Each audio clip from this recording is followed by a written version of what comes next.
오늘 저는 믿음의 사람들, 그 위력이라는 제목으로 하나님의 말씀을 전하겠습니다. 여러분 따라해 주세요. 믿음의 사람들, 그 위력. 예. 믿음의 사람들이 얼마나 역사 앞에 힘 있는 그런 사람들인가 하는 얘기입니다. 여러분, 교회가 무너지게 되어지면 나라와 민족은 삼류국가, 삼류민족으로 나락으로 떨어지게 되는 것입니다. 여러분, 그것을 우리는 어떻게 할까요? 러시아를 한번 보세요. 러시아, 구소련, 그 러시아를 보면 이 러시아는 기독교 러시아 정교회가 있어서 문화 자체가 참 고급스럽고 품격이 있었죠. 그런데 교회가 무너지면서 삼류국가로 전락을 하고 있습니다. 자, 우리나라도 마찬가지죠. 지금 교회들이 많이 이제 힘이 들고 사람들이 점점점 타락을 하고 있습니다. 이 교회가 이 시대의 희망인데 교회가 무너지게 되면 그 나라는 또 삼류국가로 전락하고 마는 것입니다. 얼마나 하나님이 우리나라를 사랑하는지를 곰곰이 생각해 보면 참 눈물이 날 정도로 고맙죠. 우리 황교안 국무총리가 장로님이십니다.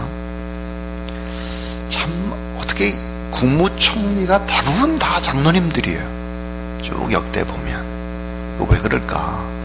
위기의 시대에 그래도 사심없이 나라와 민족을 위해서 헌신하고 봉사하는 분이 예수 그리스도를 믿는 사람들이다 하는 것을 알기 때문이죠. 이번에 또 국회의장이 정세균 의원이 됐는데, 우리 조차랑 교회하는 형제교회는 예능교회의 한수 집사님이십니다. 이 국회의장이 돼서 참 다행이다는 생각이 듭니다. 예수 그리스도를 잘 믿는 분이라서. 그렇게 따지고 보면 각 당의 최고위원들 속에는 다 예수 그리스도를 잘 믿는 사람들이 들어가 있습니다. 새누리당의 홍문종 최고위원, 아버님이 목사님이죠. 바로 동생이 또 목사님이죠. 예수 그리스도를 잘 믿는 사람입니다. 더불어민주당의 김진표 의원, 경기도도지사도 하고 그랬던 분이죠. 예수 그리스도를 잘 믿는 분이 있습니다. 국민의당의 최고위원하고 있는데 조배숙 의원도 역시 예수님을 너무 잘 믿는, 최근까지 국민일보의 역경의 열매에 실렸었죠. 또 하여튼 뭐 주변에 보면 참 그래도 정치, 경제, 문화에 보면 아직도 하나님께서 이 나라의 민족을 참 사랑하신다 하는 생각을 하게 되어집니다. 여러분 잘 아시겠지만 박근혜 대통령도 사실은 어머니 돌아가시고 아버님이 돌아가시고 난 다음에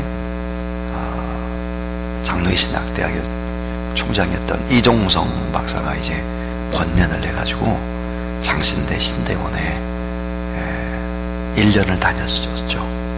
그러니까 이분도 신앙이 뭔지를 아는 분이에요, 사실은. 자, 이렇게 보면 우리나라를 참 사랑해서 믿음의 사람들을 요소요소에 하나님이 심어놓고 또 마지막에 기회를 주고 계시다, 그런 생각이 듭니다. 자, 오늘은 믿음의 사람들, 그 위력에 관한 얘기입니다. 느헤미야는 예루살렘 성에 이제 성벽을 다 건축하고 난 다음에 1차 포로로 귀환해가지고 헌신했던 사람들의 그 모든 기록들을 다 확인을 하게 됩니다. 오늘 본문에 보면 믿음의 사람들이 어떻게 행동했는지가 잘 요약되고 있는 것이 오늘 본문입니다. 오늘 읽어보면 참 재미가 없습니다. 누가 무슨 일을 하고 또 어느 족속이 몇 명이고 나귀 새끼 몇 마리 끌고 오고 막 이런 기록들이라 읽어보면 이게 도대체가 성경이 이러냐 이럴 수 있는데요, 이걸 자세히 보게 되면 기가 막힌 이야기들입니다. 오늘 이 본문 속에서 우리는 네 가지의 교훈을 얻게 됩니다. 첫 번째입니다. 첫 번째는 하나님은 선택하신 자들을 정확하게 알고 계십니다 하는 거예요. 따라해 주세요. 선택하신 자를 정확히 아시는 하나님.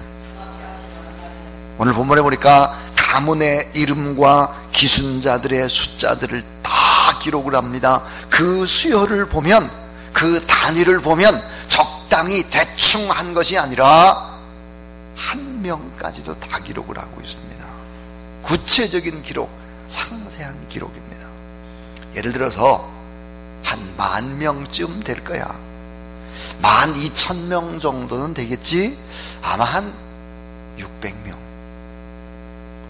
10,000명쯤, 10,000명 정도, 아마 얼마, 이런 표현이 없습니다. 자, 62절에 보세요.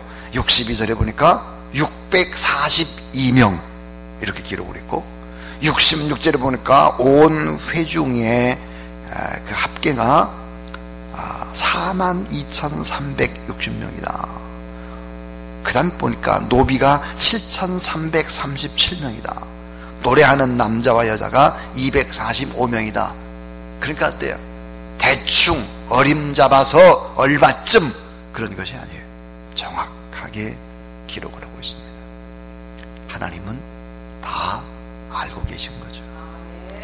일일이 다 한 영혼 한 영혼 다 알고 계시다. 요한복음 10장 3절에 보면 이렇게 말씀을 합니다. 그가 자기 양의 이름을 각각 불러 인도하여 내느니라.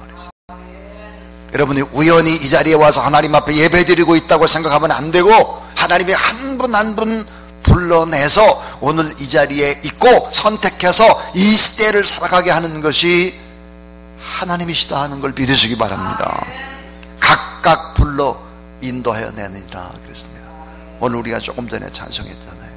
주 예수 내가 알기 전 주님이 날 먼저 사랑했다는 거예요. 자, 마태복음 10장 30절 보니까 너희 머리털까지도 세셨다. 요한복음 10장 14절 보니까 나는 선한 목자라. 따라해 주세요. 내가 내 양을 알고 양도 나를 아느니라. 하나님이 나를 아시죠. 정확하게 감찰하시고 세마시고 우리의 무게를 달아보신다 하는 거예요. 근데 사람들이 이런 것을 잘 믿지 못하고 자기 마음대로 행동을 하고 자기 마음대로 판단해서 이야기하고 아주 실수하는 것입니다. 아주. 그래서 여러분, 예수 그리스도를 적당히 믿다가 타락하는 사람은 세상 사람보다 더 악할 수 있습니다. 왜요? 마귀의 도구가 되기 때문입니다. 우리가 늘 두려워해야 되는 것이 바로 그런 거예요. 한번 여러분 생각을 해보세요. 아브라함과 롯이 있어요. 아브라함과 롯. 인생의 일이 얼마나 무서운지를 보세요. 아브라함과 롯, 고향이 같아요. 출발이 같아요. 친척이에요. 근데 아브라함의 길과 롯의 길은 너무 달랐습니다. 그뿐입니까? 이삭과 이스마엘을 한번 생각해 보세요. 이삭과 이스마엘. 자, 아버지가 같습니다. 아버지가 형제지간입니다. 여러분, 이복. 근데 그 가는 길이 다릅니다. 이삭의 길과 이스마엘의 길은 너무 다르죠. 한번 좁혀 생각해 볼까요? 자, 야곱과 에서를 생각해 보세요. 아버지도 같고 엄마도 같고 똑같이 엄마 뱃속에서 그것도 쌍둥이에요. 쌍둥이. 근데 어때요? 야곱은 믿음의 길로 가지만 에서는 어때요? 믿음의 사람들을 힘들게 하는 반대 길을 걸어가는 것입니다. 인생이 얼마나 시작은 다 똑같아요. 아브라함도 롯도 이삭도 이스마엘도 아버지가 같다니까. 심지어 아버지 엄마가 같고 쌍둥이라고 할지라도 가는 인생의 길이 다른데, 우리가 여호와 하나님을 섬기고 여호와 하나님을 두려워하지 않고 그렇게 인생을 살아가게 되면 같이 엄마 아빠가 같고 쌍둥이고 그저 몇 분 몇 초 사이로 태어난 것의 차이가 난 그런 사람이라고 할지라도 가는 길이 다른 거예요. 가는 길이. 따라해 주세요. 하나님은 선택하신 자들을 정확히 하십니다. 정확히 알고, 그래서 하나님의 놀라운 섭리가 있다는 사실을 알아야 돼요. 내가 도저히 열심히 사는데 뭐가 잘 안 된다 그러면 어때요? 하나님의 섭리가 있구나, 주권적인 역사가 있구나, 하나님이 하실 일이 있구나, 나를 통해서 사명을 주시는구나. 그리고 낙심하지 말아야 돼요. 하나님은 선택하신 자를 정확히 하신다는 거예요. 오늘 본문 속에서. 두 번째는 따라해 주세요. 소수의 사람들이 큰 역사를 만듭니다. 자, 믿음의 소수, 그런 사람들이 큰 역사를 만드는 거예요. 다수가 아닙니다. 자, 66절에 보면 1차 포로를 귀환한 이스라엘 자손의 총수가 42,360명이다 그랬습니다. 근데 42,360명은 어린이와 부녀를 합한 수입니다, 이게. 근데 한번 여러분 잘 생각해 보세요. 자, 바벨론, 이게 유다가 이게 망할 때, 그때 유다의 인구수가 얼마나 되냐? 한 100만 명쯤 된다 그래요. 그렇다면 이 100만 명쯤에 이제 바벨론 포로로 끌려간 자들이 얼마나 되느냐? 신학자들은 한 20만 명에서 30만 명 정도는 포로로 끌려갔을 것이다. 그렇게 이제 추정을 하죠. 근데 70년이 지나고 귀국한 자의 숫자가 42,360명입니다. 20만에서 한 30만 정도 포로로 갔는데 돌아온 숫자가 1차 숫자가 42,360명이었다 하는 거예요. 나머지 사람들은 예루살렘으로, 자기 고향으로, 자기의 본토로 돌아오는 것을 원치 않은 사람들이죠. 즉 페르시아에서 잘 정착해서 평안히 지내던 사람들이 폐허가 된 조국으로 대부분의 사람은 돌아오지를 않았다는 것입니다. 질적인 소수만이 폐허가 된 예루살렘 성벽, 또 폐허가 된 그 조국으로 돌아온 사람들이다 하는 것입니다.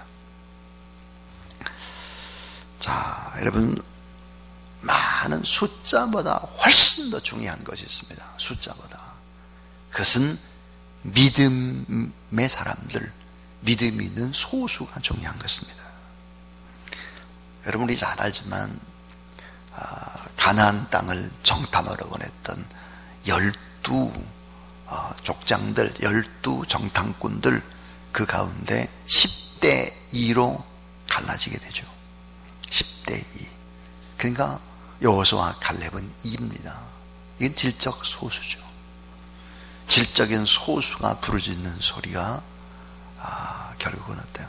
5배가 많은 10사람의 소리를 결국은 이기는 것입니다.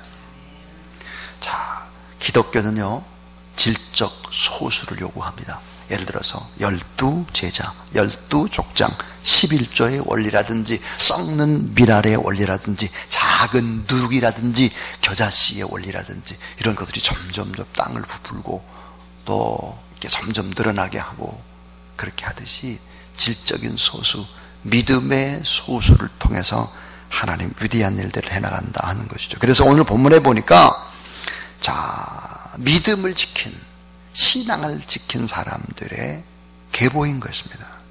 환경이 변해도, 시간이 흘러도 예수 그리스도에게 어떤 한결같은 믿음으로, 순수함으로, 우직함으로, 깨끗함으로 1차 포로로 귀환해가지고 성벽 건축의 앞장을 선 사람들의 기록입니다.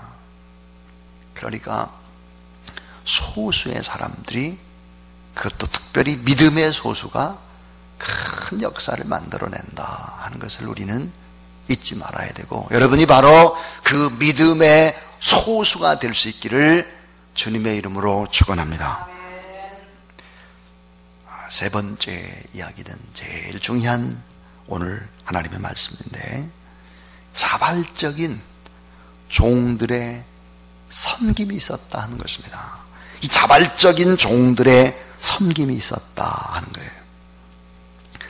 자, 67절에 보니까 귀한 이스라엘 자손들의 노비의 수가 언급이 되고 있습니다.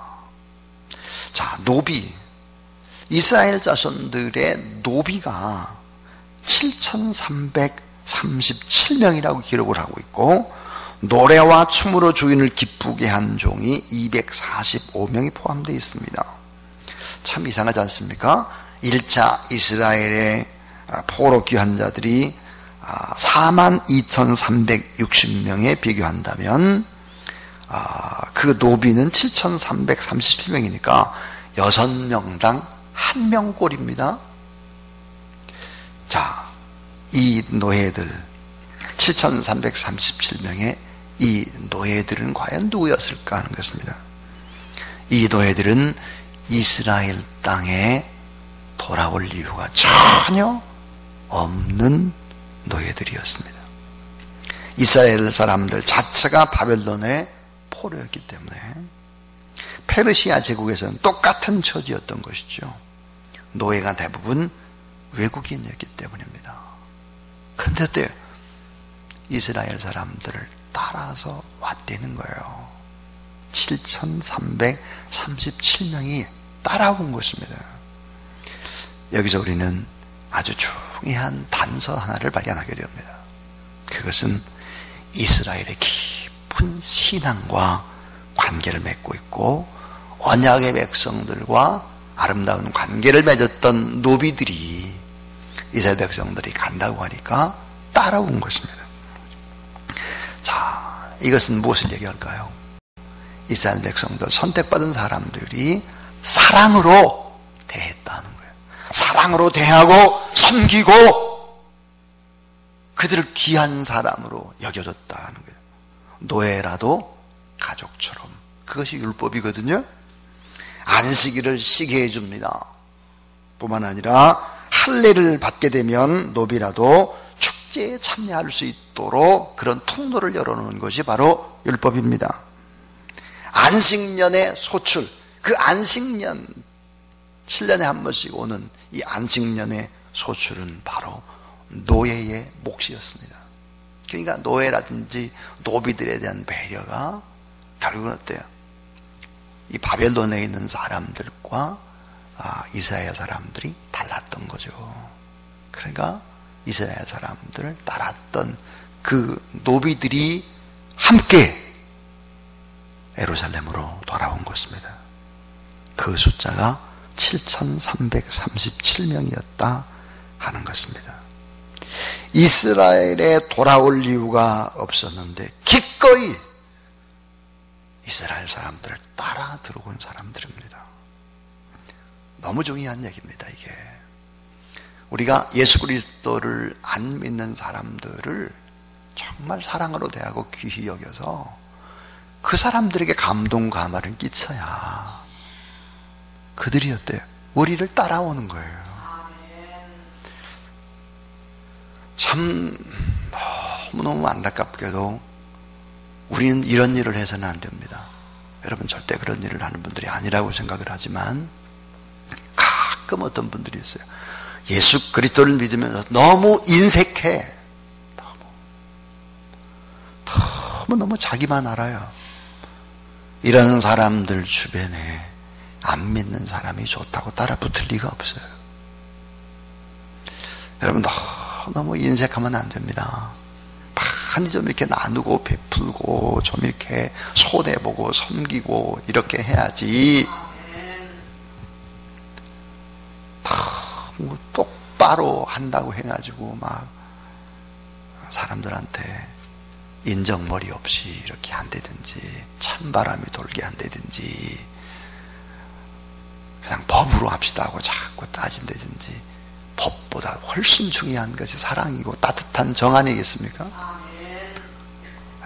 우리나라의 큰 문제가 뭐냐면 자꾸 법을 만드는 거예요. 뭐 법이 없어서 여러분 문제입니까? 불문법, 성문화된 법이 없는, 여러분 영국도 선진국인데 우리는 착각을 합니다. 법으로 제지하고 법을 많이 만든다. 그럼 행복한 나라가 될 것이다. 천만의 만만의 말씀이죠. 그런 게 아니에요. 가장 위대한 것은 따라서 법을 초월하는 것은 사랑이다. 예, 율법, 법이에요. 율법의 완성이 바로 사랑이신 예수 그리스도인 거죠. 그래서 여러분, 많은 선한 영향력을 하나님을 믿는 사람이 결국은 바벨론에서 끼쳐서 7,337명의 노비들이 따라왔다는 거예요. 그 따라왔다는 것이 중요할 뿐만 아니라 그들이 성벽 건축하는데 다 쓰임을 받았다 하는 것입니다. 놀라운 얘기죠. 오늘 이 본문에 또 중요한 기록이 또 있는데요. 73절입니다. 여러분 73절 한번 보세요. 이와 같이 제사장들과 네 사람들과 문지기들과 노래하는 자들과 백성 몇 명과 자 느디님이래서 느디님 사람, 이 느디님 사람들이 누굴까 하는 거예요. 느디님, 이 느디님 사람들이 바로 전쟁의 포로들입니다. 이 전쟁의 포로들이 여호와 하나님을 믿은 것입니다. 그리고 그 하나님을 섬긴 것입니다. 성벽 건축에 참여한 것입니다. 참 자발적인 종들의 섬김이 결국은 믿음의 역사를 이루는 데 큰 힘이 됐다 하는 얘기입니다. 저는 어제 그저께입니다. 토요일 날 한참 설교 준비에 바쁜데 2시 반에 저를 찾아온 사람이 3분이 계셨어요. 네 3분이 다 이제 늑수룩하죠. 예. 어떤 사람은 손자를 데리고 온 사람도 있었고, 어떤 사람은 또 이빨 하나가 이렇게 빠졌더라고요. 저하고 이렇게 얘기하는데 보니까 이빨 하나 빠진 분도 계시고. 그런데 제가 30몇 년 전에 전도사 시절에 제가 이제 가르쳤던 학생들이에요. 학생들. 근데 그 학생들은 빈민촌의 학생들이 아니고 일반 중학교, 고등학교 학생들인데 이제 다 이제 뭐 나이가 이제 50대 후반이죠. 저하고 나이 차이가 별로 나지도 않아요. 근데 이제 전도사님 기억이 난대요. 찾아왔어요. 노재혁이라고 하는 친구가 있는데 이 친구가 저한테 그래요. 목사님, 제가 많이 방황하고 힘들 때 고등학교 때인데 밤에 교회로 제가 불러냈다는 게, 노재혁이라는 친구를 불러내가지고는 손을 붙잡고 막 기도하는데 제가 너무 많이 울더라는 거예요. 그러면 손을 꼭 붙잡고 부탁을 했대요. 제가 예수님 잘 믿지 않으면 안 된다고 부탁을 했는데 그게 평생 잊지 못한다는 거예요. 그래 자기가 고등학교 시절에 이제 다른 길로 이렇게 나갔다가 대학을 들어가지 못하고 군대를 갔다 와서 그리고 뒤늦게 다시 공부를 하고 대학과 대학원을 마치고 그리고 이제 교사를 하는 아내를 만나고 지금 보니까 용인에서 아주 행복하게 잘 살고 있더라고요. 그러면서 저한테 그런 얘기를 했어요.